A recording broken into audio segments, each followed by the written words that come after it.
Last time I spoke to Ivan Murphy, he'd just been appointed as the non-executive chairman of Harena Resources. His appointment coincided with a £1.2 million raise.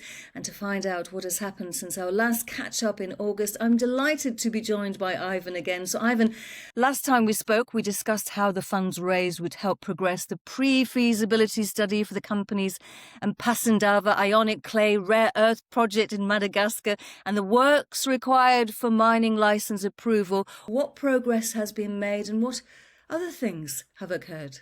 Thanks for having me. And yeah, that was when we spoke. It wasn't even that long ago. So we've had a very busy 6 or 8 or 9 weeks since then. And so we secured that initial investment and kind of restructured the company with our London listing on the London Stock Exchange. And that went very well. So we're very pleased with that.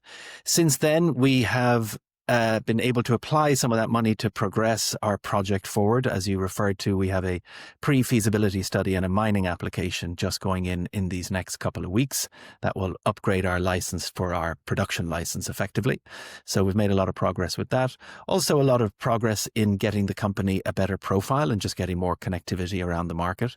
That's why I'm here today, to talk to you. And thank you for your help with that. So we've been doing that as well. I have subsequently been appointed executive chairman of the company, which I'm delighted with, and very excited now to be leading the team forward as we move this extraordinary, really world-class project into production from here. And you've been getting support as well, Ivan. Concurrently, investors have heard about the ongoing support from hedge fund RAB Capital and associates, who have made a further investment of £450,000, giving them just over a 9% shareholding. Now, you told me you find Passandava irresistible. Do you think that RAB shares your view? Well, I think that's abundantly clear now. Yes, they do. So we were delighted to have RAB Capital as an existing shareholder from the beginning of the RTO back in March or shortly thereafter. And they had a 5% stake when I came and took control of the company and helped to restructure it. And then subsequently, after recent announcements, they contacted us and they wanted to increase their shareholding up to about 10% or a little over 9%, as it's turned out. And to that end, they made a further investment of £450,000.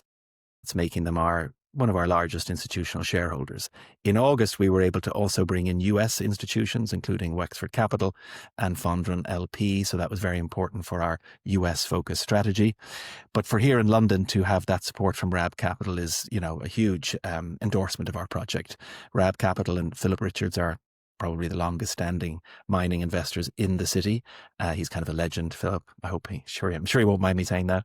And he's also been a very early investor in lots of other rare earth projects. So he's had a really good track record in spotting the winners in this sector very early on when, it wasn't so fashionable as it is now. So yeah, it's a huge endorsement of our project. And one of the things he was very specific about, which I think he mentions in the RNS when we made the announcement about their investment, and probably something we haven't talked that much about, which is, our combination of rare earths are a huge part of the robotics solution, and the demand that's going to be needed for robotics is even bigger probably than the magnet requirement. And when I say robotics, I don't mean, the robot will be making my tea, which though I am looking forward to that. It's just as much robotics within defense, robotics within medicine, robotics within everything. So I think he's kind of already seeing that, which, isn't on as many people's radars as it probably should be. And that subject could be and has the potential to have a podcast of its own. But your cornerstone investors, no doubt, are scrutinising the market fundamentals. So what's your view about the critical rare earth elements market, particularly as there's supply disruption, export demand, bans and demand? Yeah. Well, look, there's another article on the BBC this morning about the Chinese just not sharing their stuff. I mean, that's the subtext of the article. And so this has created this kind of, I think Forbes magazine called it rare earth mania. So, and that's really been driven by the US's absolute, clear strategy of identifying alternative solutions for their critical mineral needs outside of China rather. So, that has really put this in the center of everybody's minds. And we've seen that now with all sorts of investments, which we can go on and talk about in a minute.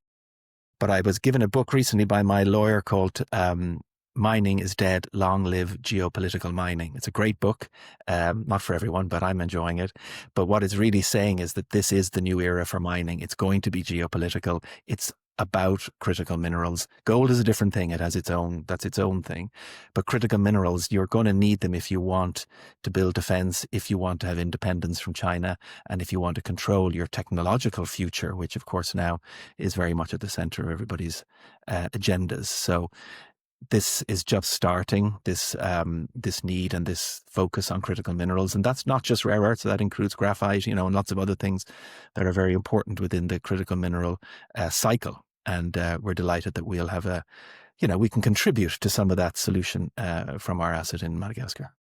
So you just slipped up there and you mentioned the US, and I don't think it was a Freudian slip at all. But I'm just wondering, are you targeting potential partners from the US, and could your project qualify for assistance from USTDA, the United States Trade Development Agency, which funds upfront work that sets projects in motion, or is Ampasandava too far down the development curve to qualify? Absolutely not. And so that has been a big part of our engagement at the moment. I've been in Washington, D.C. twice in the last 6 weeks as we've been developing those relationships with government agencies and US corporates. And what we've been seeing, which is very well documented now, is more specifically the DFC, so which is one of the US government agencies, a development finance corporation out of the US. They've now made a couple of investments in the last few weeks. So they've made a $5 million investment in a Brazilian project to help them push through with their feasibility. They've done another $5 million investment in Makongo, which is an African project, which has also been well documented. US Bank EXIM are doing a $100 million loan for a project in Greenland. But those smaller investments are much more where we are. So, we are more than far enough along for that to be of interest. In fact, we're further along than some of the others that they've been looking at. So we're very engaged with them. I'm excited for the government shutdown to end so that we can continue our discussions, because for now that's obviously on hold because they're not at work. So I'm watching that carefully, and I'll go back to DC hopefully the week of the 20th, I think it is, of October. So yes, very, very much a part of our strategy. In order to further demonstrate that, we've applied for our OTC listing since I last saw you. So we will look to cross-trade our shares in the US. We should have a trading date for that in the next couple of weeks. We've announced that to the market already. And that's, again, our first toe into US capital markets, giving US retail investors access to our shares. And we're very excited about that too. So where are you at now? At what stage of the development curve is Ampasandava? So we have a pre-feasibility study all but completed and getting ready for submission to the government in order to get our next phase of our license to move up to our exploitation license, production license. Then we will be looking to do further work on site in relation to pilot plant and probably a lab as well at the same time, just so we're continuing to have a proof of concept and a demonstrable processing plan. But we have all our processing plan and structure in place to be executed. So we're sort of we're in early stage pre-production. Does that kind of make sense? But we are no longer exploring, as I've said before on our last call. We're not an exploration project and we're not a mining project, because we're not digging holes and we're not crushing rocks or blowing up stuff.